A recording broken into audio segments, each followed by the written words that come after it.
वज्झायाळं णमूलोये सवसाहुणं ऐसो पंचणमो यारो सव्यपावपणासणो मंगलाळं च सव्येसिं मणमम हवै मंगलम्। लक्ष्मीनिवासनिलयं विलीनविलयं निधाय हृदि वीरम् आत्मानुशासनमहं वक्षे मोक्षाय भव्यानाम्। सर्वे श्रोतारः सावधान। आत्मानुशासन ग्रंथ की अपनी चर्चा गत दिनों पूर्व चल रही थी। इसी विषय को अपन थोड़ा आगे बढ़ाएंगे। तो बहुत जगह दिख रही खाली, क्या बात, अभी तो बहुत सारे थे। हाँ, आ जाने दो, हम रुके हैं जब तक।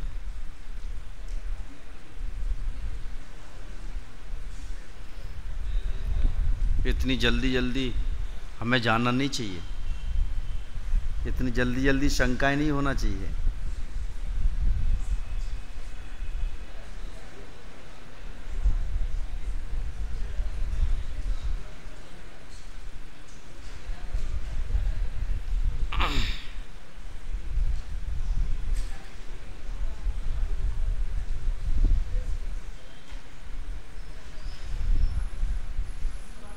ग्रंथ आ गया सबके पास?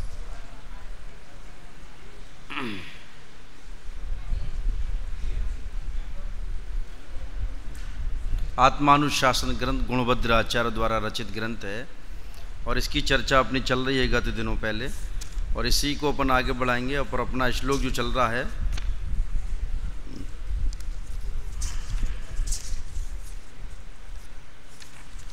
एक 196 नंबर का श्लोक अपना यहाँ चलेगा। 195 तक की अपनी चर्चा यहाँ हो गई है। यहाँ कहते हैं कि वास्तव में संसार का मूल कारण क्या है। इस संसार के परिभ्रमण का कारण शरीर में और शरीर के संबंध रखने वाले समस्त संयोगी जनों में अपनापन करने से होती है। और यह अपनापन पर वस्तु में होने से जीव संसार में भ्रमण करता है। चाहे अपन छेड़ाले के विषय वस्तु की बात करें, चाहे समय सार की बात करें, सभी ग्रंथों में एकमात्र बात यही है, यह जीव संसार में घूमता है। ऐसे मिथ्यादग ज्ञान चरणवश भ्रमत भरत दुख। ये संसार में भ्रमण का मिथ्या दर्शन ज्ञान चारित्र माने पर में अपनापन करना है ना। ये वास्तव में संसार के भ्रमण होने का कारण है ना। तन उपजत अपनी उपज जान, है ना। राग आदि प्रगट ये दुख दैन, जितने भी श्लोक लिखे हैं छेडाला में, उस सब एक ही विषय को विषय बनाते हुए बात करते हैं कि शरीर वास्तव में दुख का कारण है। शरीर दुख का कारण नहीं है, शरीर के प्रति मेरे पने का परिणाम, शरीर के प्रति अपनेपन का परिणाम। जब शरीर के प्रति अपनेपन का परिणाम आता है तो शरीर के साथ संबंध रखने वालों का भी सहज ही अपने पने का परिणाम स्थापित हो ही जाता है। ख्याल में आया? इसलिए यहाँ गुणभद्र स्वामी इस श्लोक में ये कह रहे हैं कि शरीर, ये अपन हेडिंग पढ़ी थी, शरीर ही अनर्थों की परंपरा का कारण है। ये विषय हुआ था कि शरीर होता है, शरीर के साथ इंद्रियां होती हैं, इंद्रियों के प्राप्त होते वो इंद्रियां विषयों को चाहती हैं और यह जीव विषयों में मग्न होता है, संसार में भ्रमण करता है। अब यहाँ पर हम अपना निर्णय करें कि हम किस स्थिति में अपना जीवन जी रहे हैं। शास्त्रों के पढ़ने का मात्र फल यह है कि हम अपने जीवन को पवित्र करें। ऐसी खोटी मान्यताएं हमारे जीवन में हों तो उनको दूर करें और अपने जीवन में से खोटी मान्यताओं को दूर करते हुए सम्यक्त को अंगीकार करें, अंगीकार करने के लिए अग्रसर हों और उसको अंगीकार करते हुए संसार के अभाव के मार्ग में लगें। ऐसी प्रेरणा ग्रंथों के माध्यम से हमें लेनी चाहिए और यही ग्रंथों के लिखने का और ग्रंथों को पढ़ने का सार है। देखो अपन पढ़ते हैं 196 नंबर का श्लोक में पढ़ता हूँ तो इसको ख्याल में आएगा। हेडिंग है इसमें, अज्ञानियों द्वारा शरीर पोषण का प्रयोजन। अज्ञानी मात्र शरीर की पुष्टि करता है।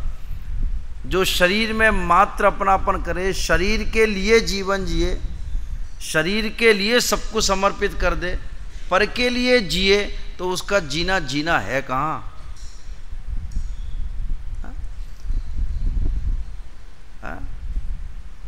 तो वास्तव में ज्ञानी और अज्ञानी का निर्णय किससे है? कि शरीर में जिसके अपनापन, सो अज्ञानी शरीर के प्रति राग द्वेष के अभाव पूर्वक, शरीर मेरा नहीं है सहजता पूर्वक, शरीर मेरा नहीं है, शरीर के संबंध रखने वाले संयोग मेरे नहीं है, ऐसा श्रद्धान सुज्ञानीपना है। तो क्या कहते हैं? अज्ञानियों द्वारा शरीर का पोषण। अज्ञानी एकमात्र शरीर की ही, माने इंद्रिय सुख की ही बात करता है। उसका पूरा जीवन वो इसी आधार से चलता है, इसलिए वो अज्ञानी है। इसलिए आचार्यों ने अज्ञानी कहा उसे। देखो, अज्ञानी जीव इस शरीर का पोषण करके क्या करते हैं, यह बात आगामी छंद में कहते हैं। श्लोक पढ़ते हैं। शरीरमपि पुष्णन्ति सेवते विषयानपि नास्त्यहो दुष्करम नृणाम विषाद्वाक्षन्ति जीवितुम तन को पुष्ट करें अज्ञानी।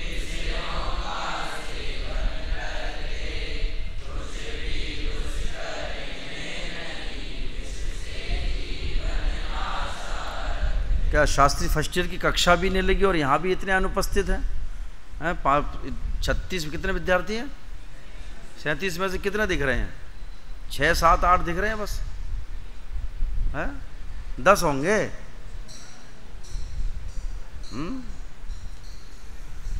ओहो, मूर्ख जीव क्या क्या नहीं करता। मैंने कहा है अभी कि स्वाध्याय का फल तो यह है कि हम अपनी अनादि की भूल को हटाएं। स्वाध्याय का मात्र यही फल है कि हम अनादि की भूल को हटाएं। हमारा प्रयास जीवन भर यही रहना चाहिए कि अनादि की जो हमारी भूल संसार के भ्रमण को लेकर चली आ रही हैं, और अनादि की भूल से हमें संसार का फल प्राप्त होता है, लेकिन हम आज सौभाग्य से हमारे जीवन में शास्त्र स्वाध्याय मिले हैं, तो इसका फल क्या मिलना चाहिए हमें? कि तत्काल पहले तो अज्ञान नष्ट होना चाहिए, हमारे जीवन से विपरीत मान्यताएं नष्ट होनी चाहिए। इस स्वाध्याय का रिजल्ट तो ये है, समझ में आया? इसलिए कह रहे अहो मूर्ख क्या क्या नहीं करता। अब देखो, अभी जो आगे कहेंगे उसमें और हम में कुछ अंतर है कि नहीं, ये विचार करना। अहो मूर्ख जीव क्या क्या नहीं करता। शरीर का पोषण करता है, ऊपर के श्लोक में भी कहा गया ये बात। शरीर का पोषण करता, एकमात्र प्रातः उठते से रात के सोने तक और रात को सोने से प्रातः उठने तक एकमात्र जिसका जीवन मात्र शरीर पर आधारित हो, शरीर के माध्यम से जीवन जीता हो, वह अज्ञानी है। इसलिए उसको यहाँ अज्ञानी को बहुत अच्छे शब्दों में कहा मूर्ख है। अहो मूर्ख जीव क्या क्या नहीं करता, शरीर का पोषण करता है। पहली बात, शरीर के लिए जीता है। शरीर के लिए जीता है माने इंद्रिय सुखों से शरीर को पुष्ट करना चाहता है, इसी में अपना जीवन, इसी में अपना कीमती समय बर्बाद करता है। अब देखो, अज्ञानियों का पूरा लक्ष्य शरीर आश्रित रहता है, शरीर का पोषण करता है और विषयों का सेवन करता है। 5 इंद्रिय के विषय भोग, मन के द्वारा जो विषय भोग हैं उन्हीं की पूर्ति में लगा रहता है। पूर्ति नहीं हो पाती तो उनको जुटाने में लगा रहता है, उनको जुटाता है, उनको फिर भोगता है। भोगता कितना है ये उसकी शक्ति सामर्थ्य की बात है, लेकिन आसक्ति भोगने से कहीं अधिक ज्यादा होती है जीव की। आसक्ति से भी फल मिलता है और भोगने के परिणाम से भी फल मिलता है, समझा? भोगते तो देखो, भोगते तो ज्ञानी है, विषय भोगों को भोगना तो ज्ञानियों के जीवन में भी आता है, लेकिन आसक्ति का परिणाम उनके यहाँ नहीं आता। अनंतानुबंधी संबंधी आसक्ति नहीं है सम्य दृष्टि के जीव के जीवन में, है? ये जो बात आती है 96,000 रानियां, ये जितना वैभव है, ये सब है, ये अनंतानुबंधी जन्य नहीं है, अप्रत्यज्ञान प्रत्यज्ञान संबंधी है। अनंतानुबंधी माने अनंत संसार को बढ़ाने वाली, अनंत संसार का बंद करने वाली ऐसी कषाय नहीं है उसके जीवन में। इसलिए जिसके जीवन में ये अनंतानुबंधी का अभाव हुआ है, उसके जीवन में विषय भोग दिखते हों तो विषय भोग दिखने वाला समझना वो पंखे बंद करने वाला पंखा चल रहा है, जो पंखा घूम रहा है ना वो बंद करने वाला घूम रहा है। ख्याल में आ गया होगा आप लोगों को? ऐसा जीवन है ज्ञानी जीव का। अहो मूर्ख जीव क्या क्या नहीं करता, शरीर का पोषण करता है और विषयों का सेवन करता है। मूर्खों को कुछ विवेक नहीं है। देखो ऊपर एक पंक्ति आई है इसी लाइन के सबसे ऊपर ग्रंथ में, देखो इसी पेज के सबसे ऊपर, सर्वप्रथम जैसे ही शरीर की उत्पत्ति होती है उसके साथ उत्पन्न ये दुष्ट इंद्रियां विषयों को चाहती हैं। एक खतरनाक बात, ये विषय मान प्रतिष्ठा की हानि करते हैं, विवेक को खो देता है। विषय भोगों का लंपटी जीव, विषय भोगों से अपने जीवन को जीने वाला जीव अपनी प्रतिष्ठा, अपने सम्मान, अपने कुल, उसको किसी का ख्याल नहीं रखता। और विषय भोगी जीव ऐसा करता है, विवेक नष्ट हो जाता है विवेकी जीव का। पुनः मैं बोलता हूं कि इन सब बातों को पढ़ते हुए हम अपने जीवन को निर्धारित करें कि हमारे जीवन में कैसी कैसी मान्यताएं, हमारा जीवन कैसे चल रहा है। इससे हम आकलन तो अपना करें ना, हमें तो अपना जीवन आकलन करना है। इन ग्रंथों को पढ़ने से अपने जीवन का आकलन करें हम। देखो क्या लिखा, कुछ विवेक नहीं है जो बिन, देखो लोक में भी कोई भी जीव कार्य करता है तो विचार पूर्वक करता है, और धर्म के अर्थ में, धर्म में बिना विचारे करेगा कि कर विचार पूर्वक करेगा। धर्म क्षेत्र में तो विचार करता नहीं, जो परंपरा जैसी चल रही है उसमें कुछ भी अपनी बुद्धि नहीं लगाता। अपितु यहाँ बुद्धि लगाना चाहिए, यहाँ ही बुद्धि लगाना आवश्यक है, यहाँ ही विचारना आवश्यक है। लौकिक क्षेत्र में कितना भी कैसा ही विचार करो, जैसा प्रणमन होना होता है वैसा हो के रहता, उसे कोई इस दर से उधर कर ही नहीं सकता। सारी शक्ति जीव लौकिक कार्यों में लगाता है, ऐसा करना, ऐसा करना, इसको ये करना, इसको वो करना, इसको ऐसा करना। लेकिन होता क्या है, विचार वहाँ कितना ही कैसा ही विचार करे, लेकिन होता वही है जैसा होना होता है। ख्याल में आया? इसलिए विचार कहाँ करना चाहिए, इसलिए ज्ञानी जीवों ने कहा है विचार वहां करे जहां तेरे विचार का रिजल्ट तुझे आवे। लौकिक जीवों में तू जितना विचार शक्ति लगाता है उससे कुछ होने वाला नहीं है, कुछ तेरे हाथ आने वाला नहीं, अपितु समय ही जाने वाला है, कीमती समय नष्ट होने वाला है। लेकिन लौकिक जीव में, लौकिक क्षेत्र में कितनी बुद्धि लगाता है? कितना विचार करता है। कोई भी कार्य करे तो पूरा उसको बहुत गहराई से उसका विचार करता। लोक जीवन में कोई भी जीव कैसा योजना आप फाइनल करके निकलने वाले हैं तो आगे क्या करना, उसकी प्लानिंग चल रही नहीं चल रही, और होना जाना क्या है, प्लानिंग होगी। वो भूमिका के अनुसार विचार आए बिना रहेंगे नहीं, वो होते हैं, आएंगे ही। लेकिन हमें विचार करते हुए विचार जरूर रहना चाहिए, हमारे अंतर में मान्यता रहना चाहिए कि जब जिस समय जो कार्य होना है वो होके रहता है। हम विचार कितना ही, विचार करने वाला जगत में सारे जीव विचार तो अच्छा ही रखते हैं, लेकिन होता क्या है, चाहने वाला थोड़ी होता है, जो चाहते हैं वो थोड़ा ही होता है। जो उदय होता है वो होता है, उदय के अनुसार कार्य होता है, चाहने से कुछ नहीं होता। अज्ञानी उस उदय में तन्मय हो जाता है, उदय में अपनापन करता है। पुण्योदय से अगर अच्छा होता है तो उसमें हर्ष करता है, बुरा होता है तो उसके अनुकूल नहीं होता तो विषाद करता है, पुनः आर्द्र प्रणाम करता है और पुनः पाप कर्म का आश्रय करता है। ज्ञानी जीव सहज रहता है, उसके जीवन में रंच मात्र भी चंचलपना नहीं होता।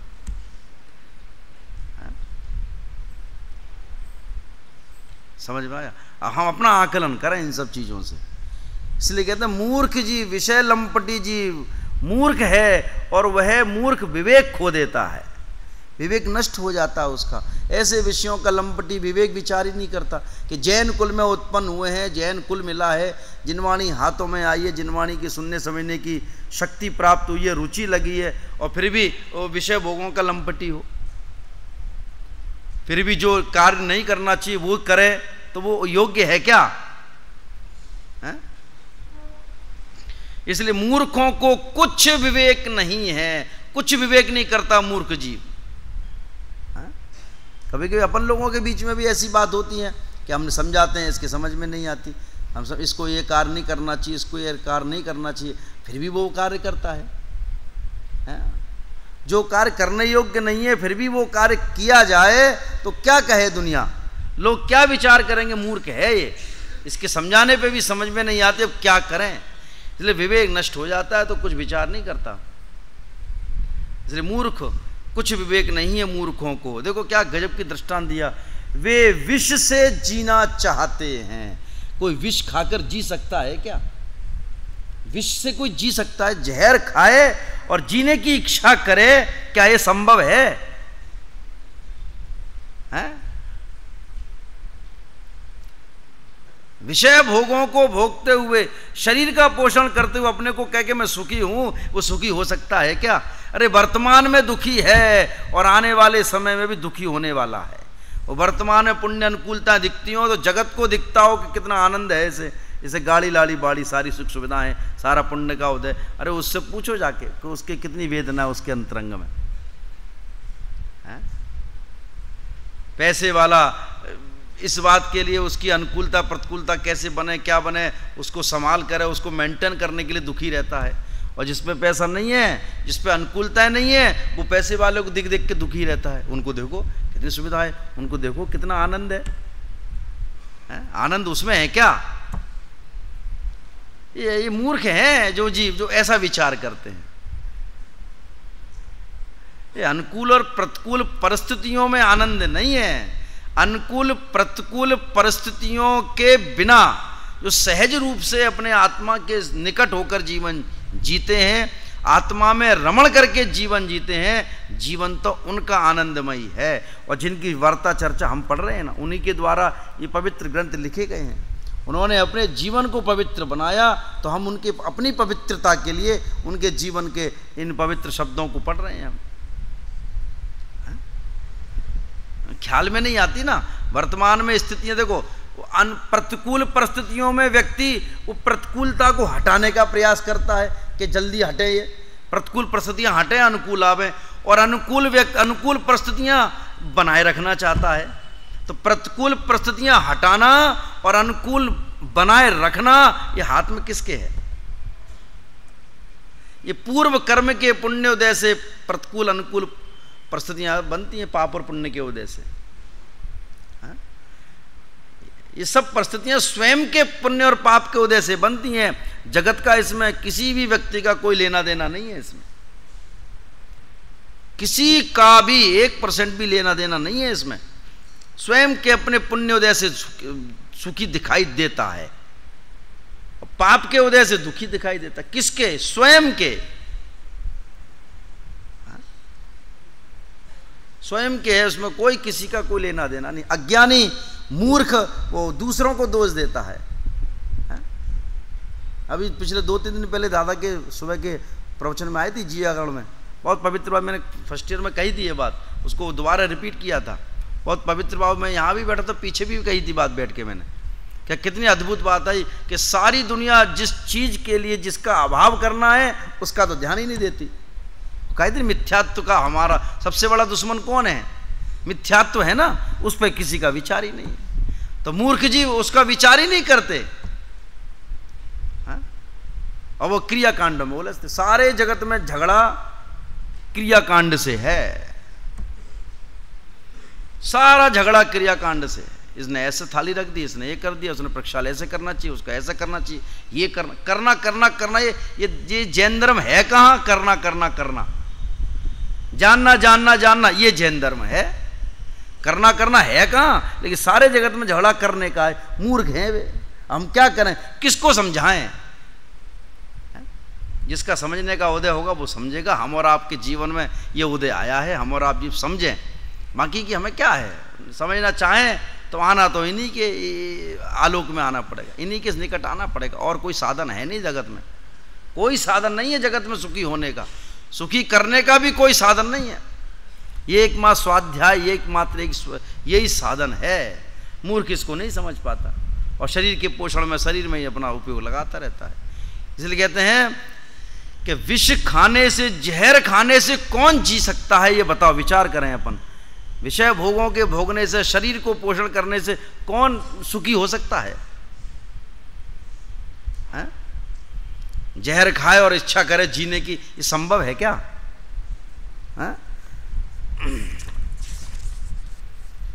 अविवेकियों को पाप का भय नहीं है और विचार नहीं है, वे बिना विचारे न करने योग्य कार्य करते हैं। बिना विचारे जो कार्य कर रहे हैं उन कार्यों में विचार ही नहीं करता। देखो जगत में भी ये बात बहुत प्रसिद्ध है कि कोई भी काम करें विचार पूर्वक करें, उसको विचार करके उसका रिजल्ट क्या है, उस कार्य को करने के साधन क्या क्या हैं, वो किस किस तरह से उस कार्य की सिद्धि हमें होगी, ये विचार करने के बाद ही तो कार्य होता है ना। लेकिन जो बिना विचारे कार्य करे उसका रिजल्ट क्या मिलेगा, उसका रिजल्ट दुख ही दुख आने वाला है, ऐसा बिना विचार किए जो कार्य करते हैं वो मूर्ख है। लिखा है ना इसमें, अविवेकियों को पाप का भय नहीं है। वर्तमान में देखो कोई भी अविवेक पूर्वक किया गया कार्य वर्तमान में तो दुख देने वाला है ही, और आगामी में पाप का बंद करने से भी दुख ही मिलने वाला है। इसलिए क्यों ना विवेक पूर्वक कार्य करें, विचार पूर्वक कार्य करें, जिससे कि वर्तमान में भी आनंद हो और आने वाला समय भी आनंददायी हो, जो स्वयं आनंद पूर्वक हो। तो ऐसा कार्य करना चाहिए ना, ये कार्य करने योग्य है ना हमारे और आपके। इसलिए विचार पूर्वक विवेक पूर्वक हमें कार्य करने की शिक्षा दी है यहाँ। अन्यथा बिना विचार करे विवेक से काम करे तो वो कौन है, मूर्ख है, मूर्ख है वो। भावार्थ में स्टार्टिंग देखो पॉजिटिव कथन से करते हैं। एटीट्यूड क्या है, पॉजिटिव होना चाहिए। देखो क्या कहते हैं, जो पंडित अर्थात विवेकी हैं, देखो क्या कहा, ऊपर जो बात कही ना उसका अपोजिट है कि जो मूर्ख हैं वे अविवेकी हैं, वे बिना विचार किए कार्य करते हैं, शरीर के पोषण में लगे रहते हैं।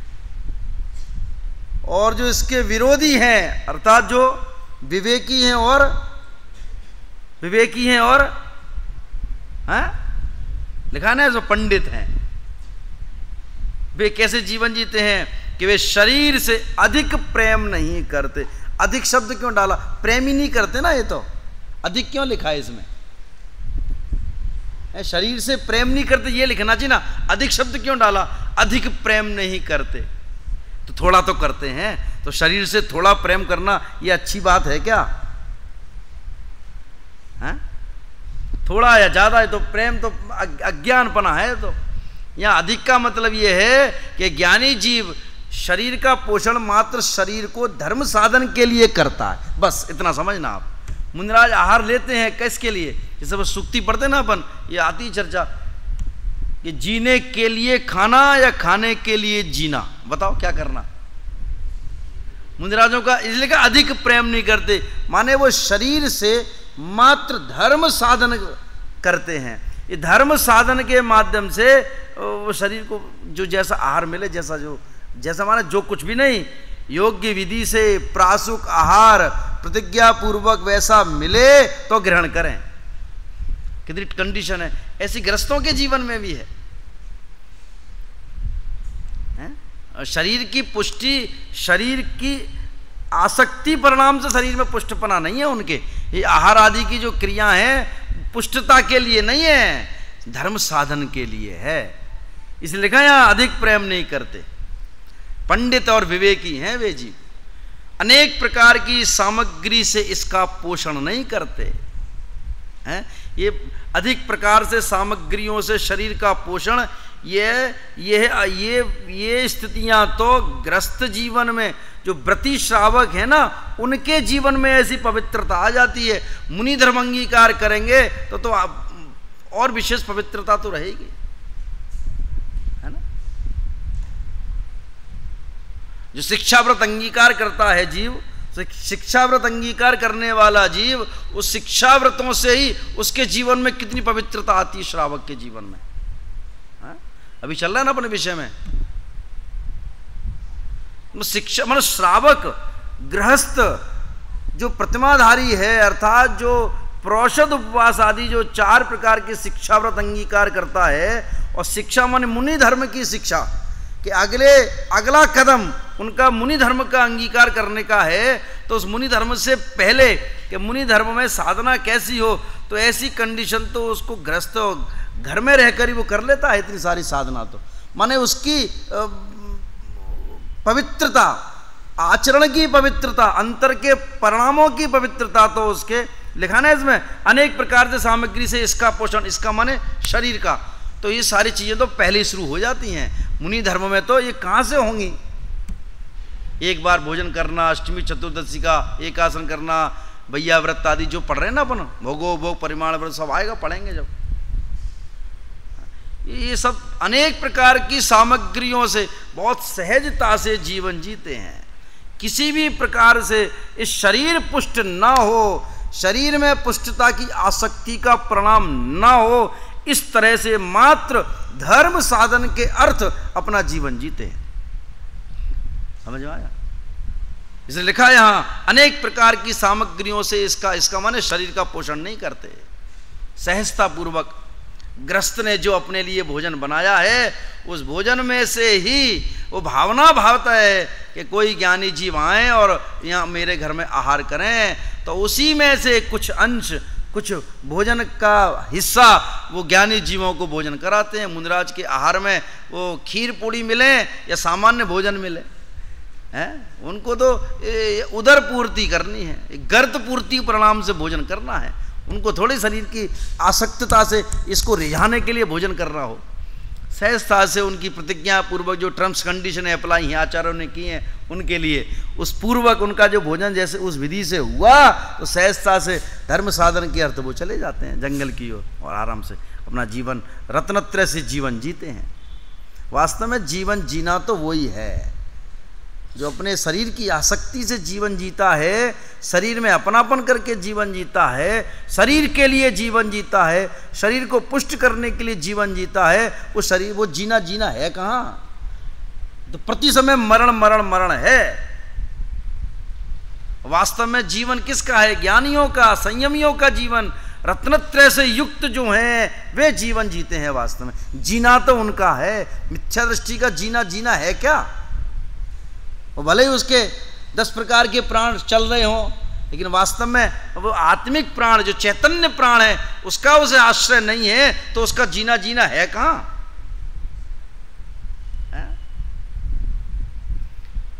इसलिए यहां विवेकी और पंडित कहे वे लोग जो मात्र धर्म साधन के लिए शरीर का उपयोग करते हैं, इसका अधिक पोषण नहीं करते, है ना, विषयों का सेवन नहीं करते और अकार्य से डरते हैं। अकार्य माने जो करने योग्य नहीं है, वो उसे कहते हैं अकार्य।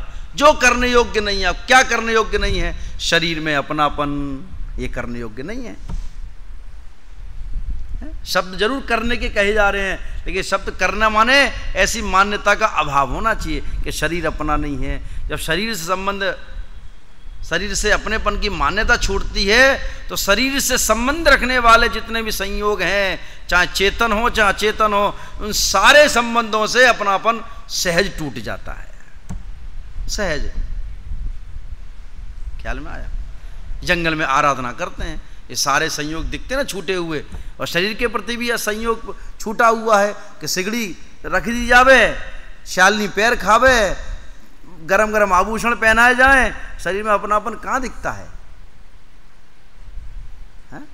ऐसा थोड़ी दिखता है कि कोई उपसर्ग करने आए और भी भगें। वो अपनी धर्म साधन के वही बिल्कुल अचल वहां पर विराजते हैं, रत्नत्रय की साधना से जीवन जीते हैं। वहां है कहां उनके में रत्नत्रय से बिना जीवन जीना? उनके जीवन में रत्नत्रय, वास्तव में जीवन जीना यही है। समझ में आया? बाकी तो सब बोझ है, बाकी तो समय को काटना जैसा है? जो पंडित विवेकी हैं वे शरीर से अधिक प्रेम नहीं करते, अनेक प्रकार की सामग्री से इसका पोषण नहीं करते, विषयों का सेवन नहीं करते और अकार्य से डरते हैं। क्या गजब की बात लिखी सच में। ये बताओ, ये पंडितों के लिए है, विवेकी जन हैं, ऐसे हैं होते हैं विवेकी जन। अब निर्णय करें हम अपने, निर्णय करो आप, क्या पंडित विवेकी हैं कि नहीं? हमें अपना मूल्यांकन करना है ना, अब हम विचार करें इसका।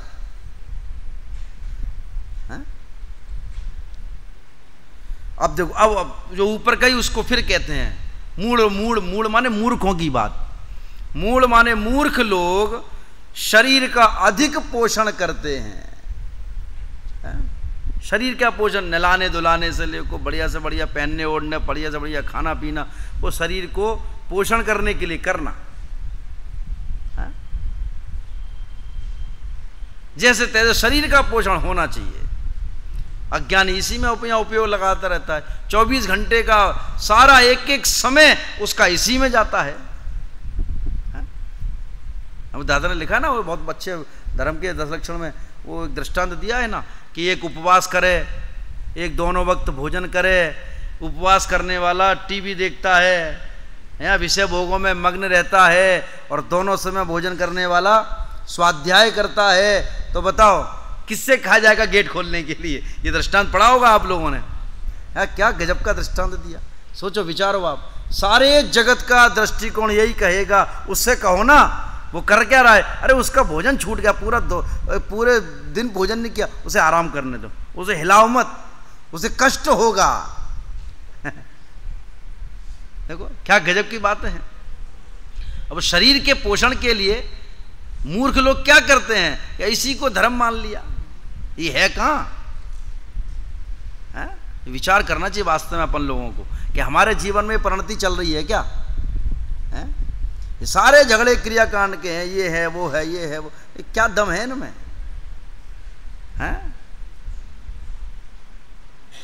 ये वरिष्ठ वाले क्यों चल दिए? 9 बजे से क्लास है ना, तो 5 मिनट का मैंने कल भी देखा था। हाँ तो आप बैठो, मैं 9 बजे छोड़ दूंगा, विराजमान रहो आप, मुझे भी पता है। इस तरह से प्रवचन के वो बड़े दादा तो बिल्कुल 9 माने 9, उनके ऊपर होते ही नहीं। अब क्यों चिंता करते हो? ये बिल्कुल ठीक नहीं है पद्धति। आपको 9 बजे आप सीधे यहाँ से सीधे क्लास में जाओ, 9 बजे छूटता है तो 9 बजे जाएं, ऐसा नहीं है। मुझे भी पता है सब, मुझे अब बताने की आवश्यकता नहीं है आप लोगों को, मुझे ख्याल में है 9 बजे क्लास है आपकी, मुझे पता है। लेकिन अभी 9 बजे कहाँ हैं? 9 बजे से है ना, 9 बजे कहाँ हैं? कोई यहाँ से वहाँ जाने 5 मिनट थोड़ी लगते हैं, 2 मिनट ट्रेन रुकती है, 2 मिनट में चढ़ जाते हैं, इतने लोग उतर जाते 2 मिनट। और 2 मिनट कितनी होती है? यहाँ से वहाँ जाने में 30 सेकंड लगेंगे जाने में केवल। क्यों चिंता करते हो आप? है? क्या विचार कर रहे हैं अपन कि पंडित विवेकी कैसे और मूर्ख कैसे हैं? मूर्ख बिल्कुल अपोजिट हैं इनके। हैं? मूर्ख लोग शरीर का ही पोषण करते हैं, शरीर में ही उपयोग रमाते हैं, शरीर में ही। आज ये खाया है तो कल शाम को ये बनना चाहिए, आज ये पहना है तो कल वो करना चाहिए, आज ये किया है तो आज वो करना चाहिए। शरीर के पोषण के लिए इसी में बुद्धि रमाते हैं, विषयों का सेवन करते हैं और अयोग्य कार्य करने में शंका नहीं करते। शंका माने डर भी नहीं लगता, सोचते भी नहीं है कि कार्य मेरे करने योग्य नहीं है, फिर भी विषय भोगी लंपटी जीव क्या खाना चाहिए, वो सब मूर्ख है ऐसे। भक्ष अभक्ष का विचार किए बिना इस शरीर के पोषण के लिए जिह्वा इंद्र की, थोड़ी सी जिह्वा इंद्र की लालसा लालच के लिए पता नहीं कैसा कैसा क्या क्या क्या क्या भक्ष अभक्ष का सेवन करें, अभक्ष का सेवन करते हैं। लिखा है अयोग्य कार्य करने में शंका नहीं करते, रंच मात्र भी उनके जीवन में भय नहीं लगता, डर नहीं लगता। और ज्ञानी जीव निडर होकर जीवन जीता है, उसे भी डर नहीं लगता। क्यों? क्योंकि उसका जीवन रत्नत्रय से चलता है, उसका जीवन मिथ्यात्व से नहीं चलता, वो उस तरह से निडर है। और ये निडर इसलिए है कि इसको पाप करने का डर नहीं है, ये भी निडर है। इसे बोलते निर्भय पापी, पाप करता है और डर भी नहीं लगता, कि अपनापन करता है इसमें, फिर भी ये नहीं मानता कि मेरा है ही नहीं। और दिखता है जगत में इतने लोगों का, दिखता मरण देखता है, आए दिन प्रतिदिन मरण दिखता है, देखता है, और रोता भी लगता भी है मरण, किसी के मरण होने पर, लेकिन विचार नहीं करता कि मेरा भी तो मरण होगा, मेरे लिए भी तो इतने रोएंगे, ये विचार नहीं करता। मेरा भी तो छूटने वाला है, ये विचार नहीं करता। ये जीव मूर्ख है, वो जीव इसलिए विचार नहीं करता, मूर्खता हावी है सिर पर उसके, इसलिए वो विचार नहीं करता, उस जाति का उस तरह का विचार नहीं आता उसके। इसलिए अयोग्य कार्य करने में शंका नहीं करते हैं। जो विषयों का सेवन करते हैं वे विष खाकर जीना चाहते हैं। क्या गजब के दृष्टांत दिया है। विष खाकर जीने जैसी इच्छा मूर्खों की हो सकती है। अज्ञानियों को हो सकती है। ज्ञानियों के जीवन में वो विषय भोगों के लंपटी होकर शरीर के पोषण के लिए जीवन नहीं जीते। अपने जीवन में रंच मात्र भी ये प्रयास हमारा इसी ओर होना चाहिए कि मिथ्यात्व का अभाव हो, और मिथ्यात्व का अभाव हो माने सम्यक्त प्रकट हो, या सम्यक्त प्रकट हो। सम्यक्त प्रकट करने के लिए सम्यक्त की प्राप्ति की ललक के लिए सारे कार्य होना चाहिए हमारे। अब वो सारे काम जो व्रत उपवास आदि हैं, जो स्वाध्याय आदि है, वो सब भगवान का प्रक्षाल पूजन है, वो सब जो भी कार्य हैं इसीलिए चलना चाहिए, इसीलिए और इसी रीति से चलना चाहिए। हैं? खाने पीने के छोड़ने छाड़ने में धर्म थोड़ा ही है, हैं?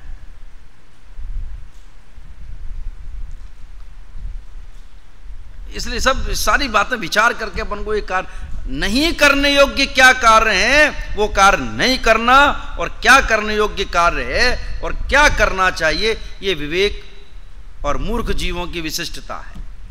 विवेक जीव विचार पूर्वक करे और अविवेकी मूर्ख जो ज्ञानी जीव हैं वो विचार पूर्वक कार्य करते हैं, और अज्ञानी किसी भी कार्य का विचार, हित अहित का विचार नहीं करना, अच्छे बुरे का विचार नहीं करना, विचार ही नहीं करता। इसलिए अपने जीवन में ये ऐसी प्रवृत्ति हो तो कदाचित शीघ्रता पूर्वक दूर हो। समझ में आया? इसलिए विष खाकर जीने जैसा परिणाम अपने अंतर में नहीं होना चाहिए। समझ में आया? बाकी चर्चा